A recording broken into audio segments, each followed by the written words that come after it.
up, fiends? Alucard here. Today we have a movie review of VHS 94.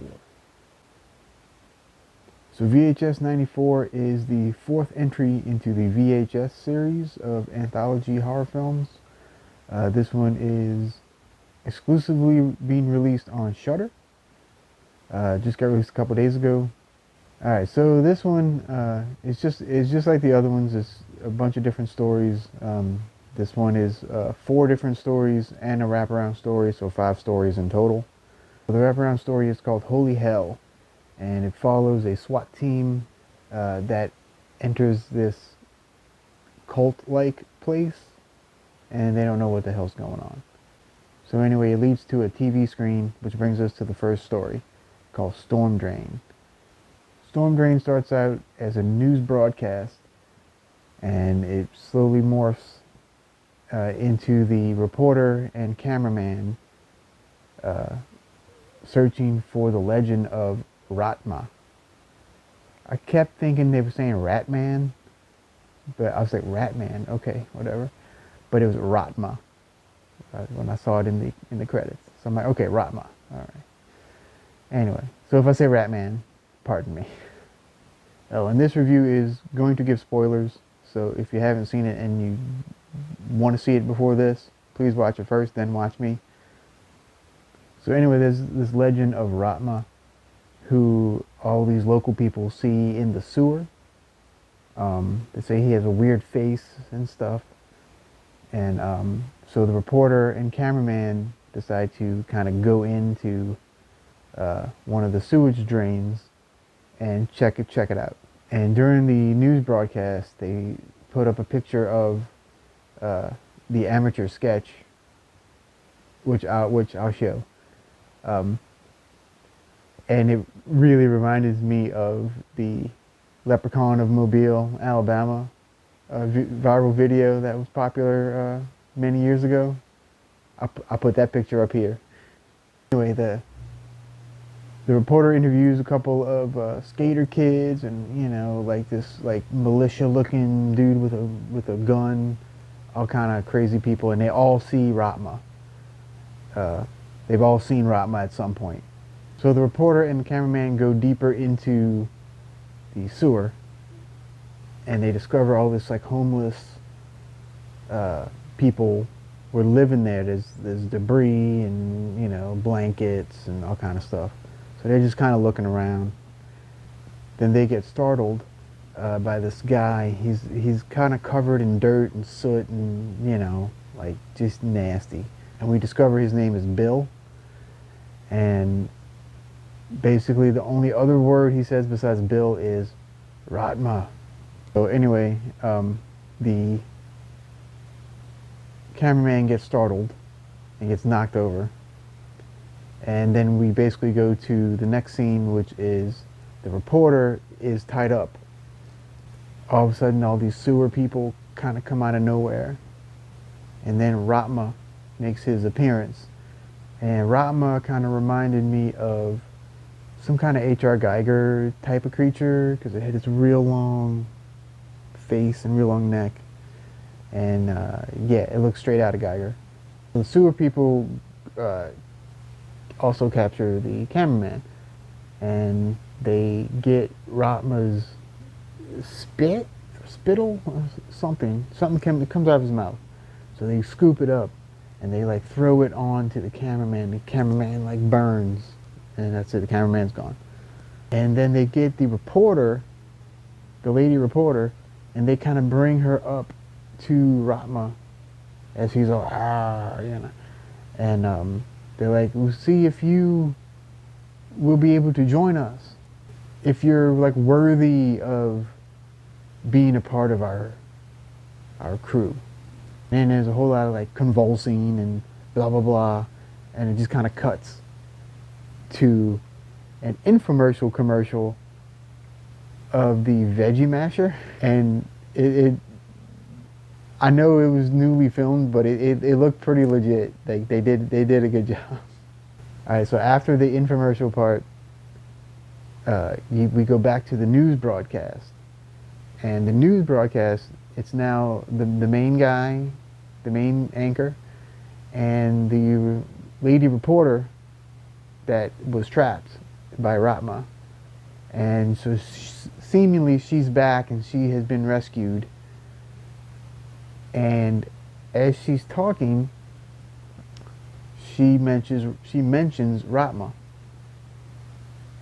a couple of times, just kind of like in normal Raatma conversation, kind of like that. So she kind of turns her head to the anchor guy, and she goes, bleh, and she spits all this like blood and nasty goop on his face, and his face like starts ripping and dripping, and it's actually a pretty cool effect.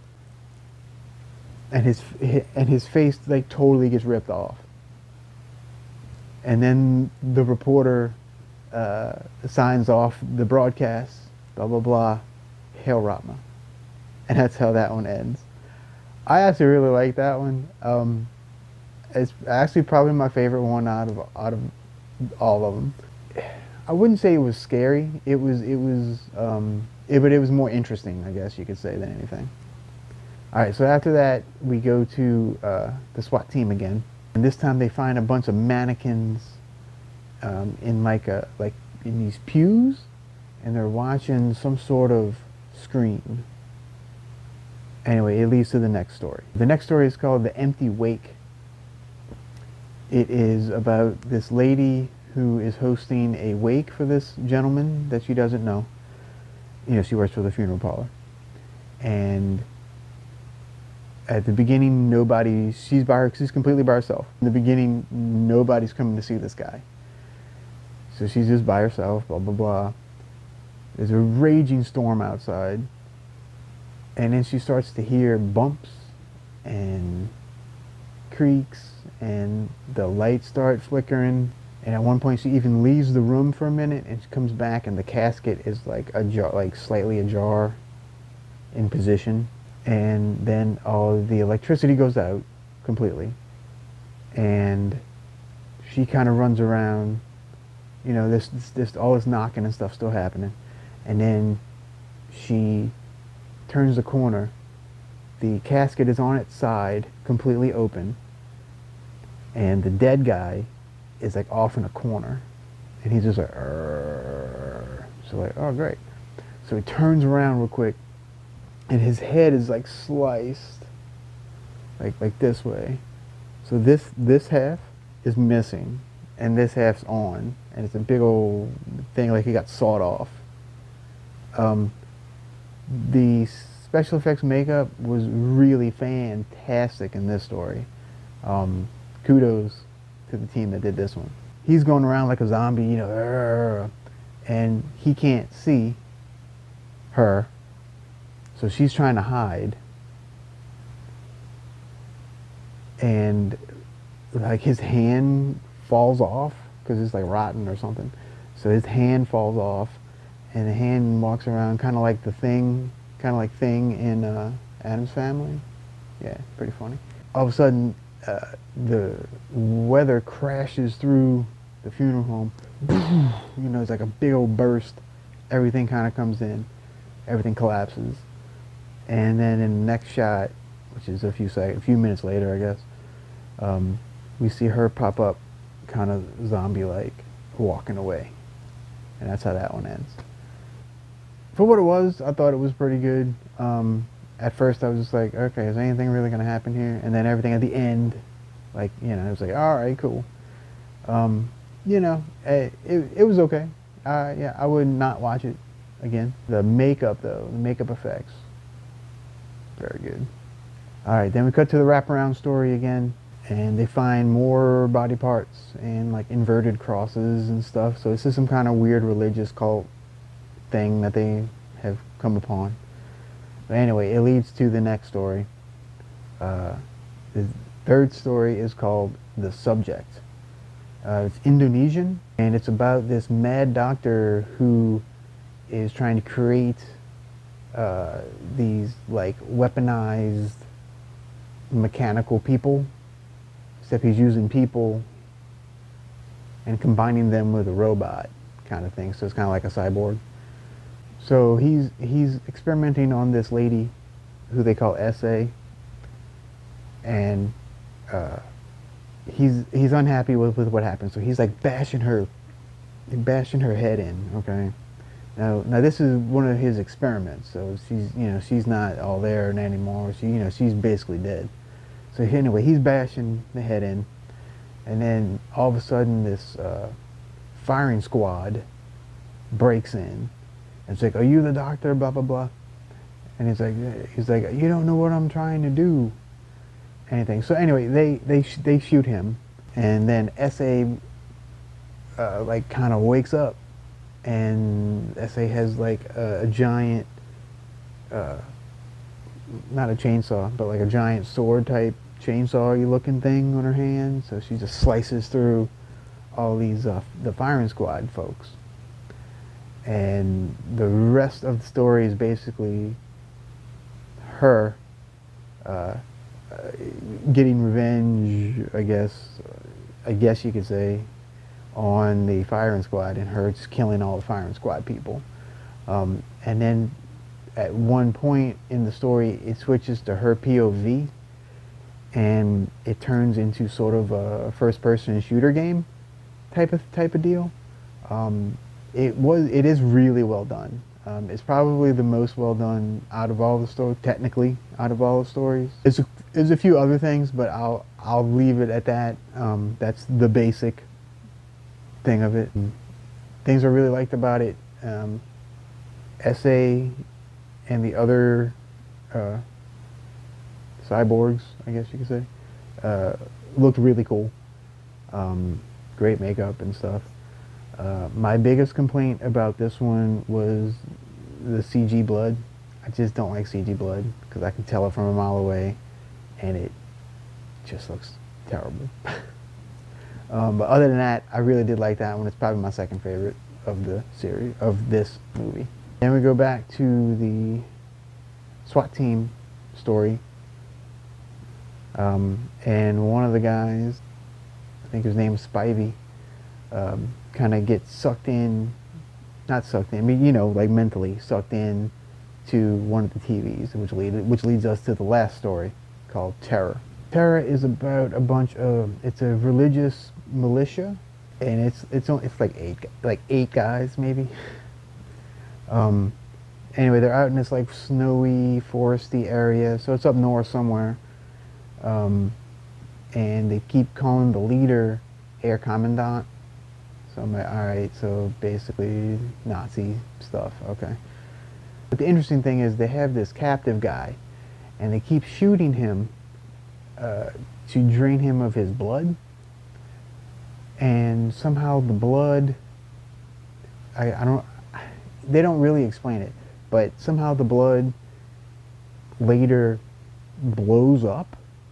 Like it becomes like an explosive. Oh yeah, okay, sure. But I think they go in and they like keep shooting the guy in the head to get more blood, and like he keeps like waking up. I don't know. It's bizarre. They didn't explain any of that stuff, or if they did, I wasn't paying attention. Ultimately, there's a monster like in the attic. Now, I don't know if it's the same guy that keeps getting shot in the head or not. I couldn't tell. It could have been. I don't know. If you've seen it, comment below. Tell me if you got any of this. Because this one's easily the most confusing of all the stories. The giant monster like attacks the militia and basically eats them. And that's the end of that one. Definitely the weakest of the four stories here. I will probably skip this one if I watch it again. But the one cool thing that I did like, I don't know how they shot this one, but it looks like it was legitimately shot on VHS. If it wasn't, they did a great job of making it look like it was. So then finally we wrap up the Holy Hell story, and with the SWAT team. Basically, all the male members of the SWAT team are now dead, and the two females captured the last male guy, and and they reveal that it's really them behind this whole cult thing, or they're involved with the cult thing or something.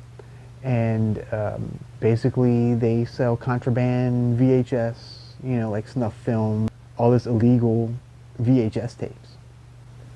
So they kill the last remaining guy, and the last lines are, "Oh man, this is going to be our best video yet." And then the other girl goes, "Yeah, what should we call it?" And bam, end of the movie. Overall, I did like this one. I was entertained, you know, and kind of except for that last story. So yeah, if it would have had something other than that last story with the militia, I actually probably would rate it even higher than I do.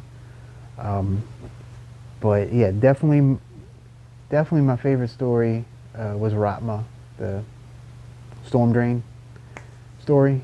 It was highly entertaining, and the acting was great. But yeah, I definitely think you should check it out. It's definitely worth your time. If you like any kind of anthology type horror movies, you'll probably dig this. Especially if you like the old VHS movies, especially the first two. You'll definitely dig this one, I think. So I'm going to give VHS 94 a 3 stars out of 5. So thanks for hanging out with me today. If you like my content, give me a big thumbs up and subscribe if you're new. And I will see all you guys next time. Remember, stay spooky